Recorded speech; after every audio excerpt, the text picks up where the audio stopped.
Dalam rangka memperingati hari lahir Pancasila, Presiden Joko Widodo menghadiri acara Grebek Pancasila yang digelar di alun-alun Kabupaten Blitar, Jawa Timur. Dalam orasinya, Jokowi menyerukan pentingnya memupuk rasa persatuan antar anak bangsa.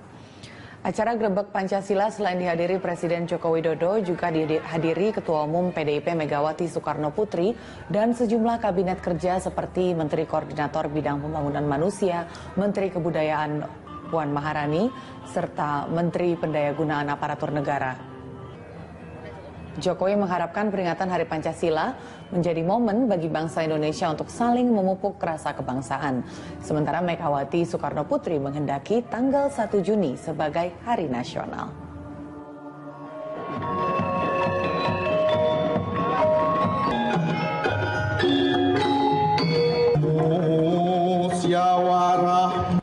Setiap kali saya berada di Blitar, kota kelahiran pertama kita, Bapak bangsa kita, penggali Pancasila, Bung Karno, hati saya selalu bergetar.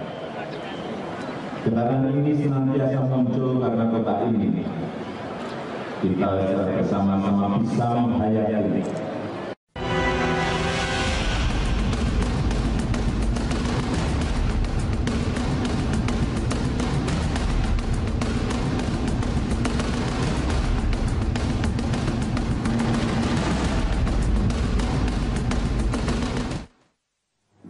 Ya, pemirsa, Direktorat Jenderal Kesatuan Bangsa dan Politik Kementerian Dalam Negeri mulai mendata organisasi massa yang terdiri dari ormas dan lembaga swadaya masyarakat di seluruh Indonesia. Ya, berbeda dari sebelumnya, pemerintah menggunakan sistem online untuk memusatkan pendataan ormas dan LSM. Adapun tujuan pendataan ini untuk mempermudah pengawasan dan pembinaan ormas dan LSM. Karena selama ini banyak data ormas dan LSM yang diinput secara manual sehingga menyulitkan proses verifikasi terutama ormas yang berada di daerah. Saat ini terdapat 139.000 ormas dan LSM yang terdata di seluruh Indonesia. Namun jumlah ini masih tersebar di Kemenkumham, Kemenpora, Kemensos, Kemenak, dan Kemenlu. Dengan adanya sistem online ini diharapkan akan mempermudah pemerintah dalam pendataan, pengawasan, dan pembinaan.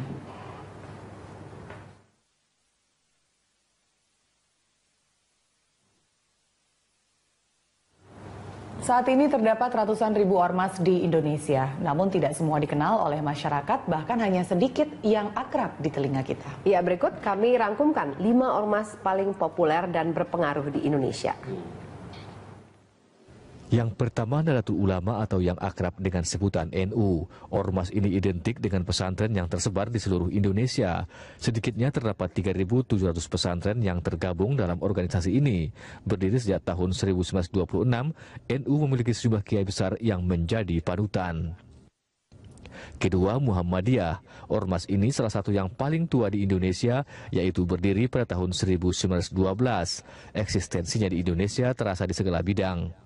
Muhammadiyah lebih mementingkan sisi pengembangan dalam bidang pendidikan, sosial, amal usaha, juga politik. Bahkan di kalangan perguruan tinggi, namanya lebih dikenal daripada NU.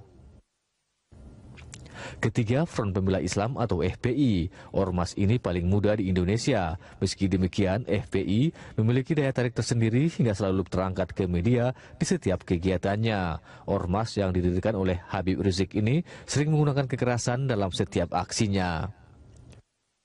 Keempat, Hidayatullah. Bagi Wakil Presiden Yusuf Kala, Hidayatullah merupakan ormas Islam terbesar ketiga setelah NU dan Muhammadiyah. Ormas yang berdiri pada tahun 1973 ini memiliki jaringan yang kuat dengan 250 pondok pesantren. Ormas ini memiliki media Islam Suara Hidayatullah dengan oplah cetak hampir 40.000 setiap bulan.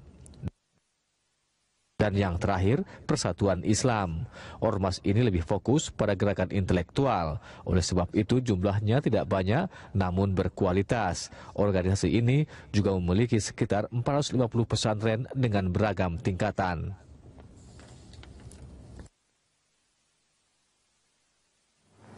Iya, ada 139.000 ormas dan LSM. Banyak sekali ya, banyak sekali. Nah, karena banyak juga di daerah-daerah ya. Iya, dan kemudian sekarang dilakukan pendataan. Menurut Pak Erlangga ini sebagai seorang kriminolog, apa yang kita kemudian bisa harapkan muncul dari pendataan ini? Apakah sekedar data saja? Apa kemudian kita bisa memeta-metakan seperti Anda bilang bahwa ormas mungkin ini ormas yang kategorinya tadi mengarah ke premanisme sehingga kemudian bisa ditindak? Ini saya luruskan ya. Tadi ada namanya ormas, ada OKP, ada LSM. ya, ada LSM. Ya kita harus pilah-pilah. Yang di kepemudaan itu namanya organisasi kepemudaan. Ya, jadi ada OKP, ada ormas. Ormas ada undang-undangnya, undang-undang ormas. Ya, di OKP ada mengenai organisasi kepemudaan, ada ketentuannya itu anaknya di bawah 30 tahun. Ya. Ya, lalu kemudian ada namanya LSM. LSM itu banyak, mungkin LSM itu yang sangat banyak. Nah, yang di ormas itu di bawah pembinaannya adalah Kementerian Dalam Negeri, ya, dan dicatat semua di Kementerian Dalam Negeri. Jadi orang bisa memperoleh ya bahwa itu menjadi ormas, tercatat semua di Kementerian Dalam Negeri. Nah, kalau memang datanya itu adalah data dari Kementerian Dalam Negeri, berarti ini satu pekerjaan yang sangat besar dari Kementerian Dalam Negeri untuk apa? Untuk bisa mendata. Mendata ya bukan cuma nama, alamat, segalanya, tapi terkait soal kegiatannya apa. Kegiatannya tentu ada kegiatan, mungkin ada ormas keagamaan tadi kan. Ada ormas, mungkin ada ormas yang ada kaitan dengan politik tadi kan nggak disebut ya.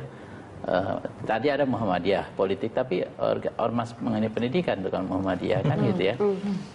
Lalu kemudian Persis organisasi keagamaan ya. Lalu kemudian tadi ada FPI organisasi sosial ya, anti kemaksiatan kan gitu ya. Tapi berarti hubungannya dengan agama juga ya. Jadi konteksnya oleh karena itu soal pendataan itu harus cermat juga. Mendata ini untuk apa? Ya.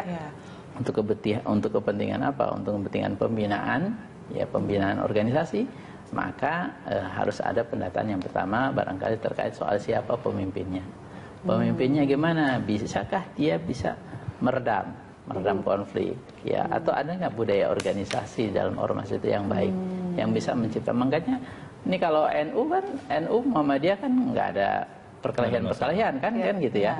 Atau Hidayatullah kan mungkin nggak ada persoalan, tapi mungkin kalau ormas yang ada sekarang misalnya ada, nggak usah saya sebut ya, nah, itu seringkali menjadi potensi konflik di lapangan. Karena apa? Karena sebenarnya ormas ini dia sebenarnya nggak bekerja secara baik melakukan proses ya sosial, proses pembinaan atau bekerja sesuai dengan visi dan misi dari ormas tersebut, hanya untuk jadikan sebagai kendaraan saja. Anda katakan Pak Erlangga, ormas ini kan menjadi syarat sekali unsur politik dan juga motif ekonomi. Apakah dengan pendataan ini kemudian pemerintah bisa menjadikan itu sebuah wadah atau sarana untuk kemudian memastikan apakah ormas ini benar-benar berfungsi melakukan tugas sosialnya dan bukan menjadi suatu tempat untuk melaksanakan motif-motif ekonomi tadi? Bagaimana hal itu bisa dipastikan lewat pemetaan yang sedang dilakukan sekarang? Sebenarnya gampang. Ya, gampang sekali. Kalau pemerintah mau kerja keras, fasilitasi orang yang jago IT, ya. Kalau perlu IT-nya sampai pada menciptakan satu chip pada setiap orang. Posisi di mana saja berada, orang itu terdeteksi.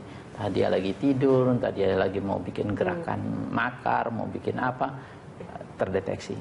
Sebenarnya yang kayak gitu bisa diciptakan. Bahkan sekarang di Singapura nih, kita bukan berarti orientasi Singapura, tapi misalnya ada orang asing datang ke Singapura, itu terdeteksi, ya terdeteksi posisinya kapan saja, di mana saja dia berada, terdeteksi.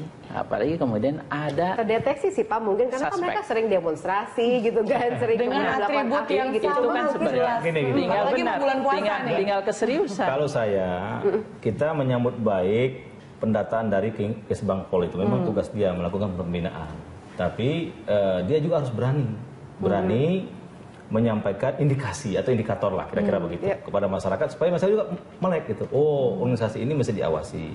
Oh, organisasi ini baik, saya bisa bergabung. Organisasi ini tidak baik, mungkin ada upaya untuk melakukan menjadi baik gitu. Jadi menurut saya Mendagri harus terbuka juga Jangan sekedar didata, tetapi membuat ada indikator lah kira-kira. Misalkan ormas ini ukurannya apa, baik tidak baik, atau cenderung selama ini melakukan anarkisme misalkan.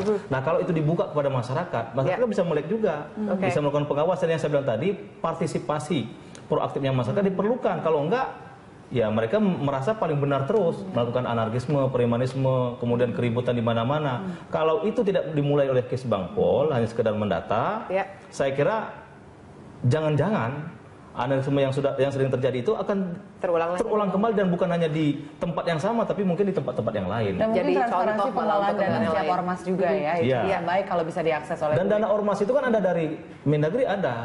Nah itu makanya kalau misalkan dianggap tidak memenuhi syarat, maka Mendagri jangan kucurkan dana itu. Itu bagian dari sanksi gitu loh. Nah, pemirsa, nanti di segmen selanjutnya kami masih akan membahas tentang hal ini, dan kami juga membuka line interaktif bagi Anda yang ingin bergabung atau memberikan komentar di nomor 021 5290308 atau 021 5290311. Kami segera kembali.